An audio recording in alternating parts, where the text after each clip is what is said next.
નમસ્કાર મારા વાલા ચાહકો મિત્રો, હું છું આપનો લોક લાડીલો ગમન સાંથલ. અને મારા વાલા ચાહકો મિત્રો, જણાવવાનું એ છે કે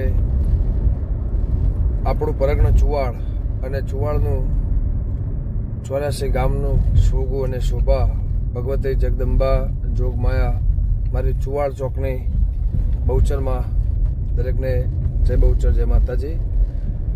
મિત્રો, 1732ની સાલથી અને આ 1732ની સાલ માગસર સુદ બીજને સોમવારના રોજ 343 વર્ષ જૂનો ઇતિહાસ છે. આ તો ભક્ત વલ્લભને રસ રોટલી પ્રસાદનું જમણભર શિયાળામાં જે અદ્ભુત પરચો આપેલો છે, અને એ પરચા નિમિત્તે એ દેવીમાં બહુચરને ચુવાડવાળાને ઘણી ખમ્મા અને માગસર સુદ બીજને દર વર્ષની જેમ માગસર સુદ બીજને રસ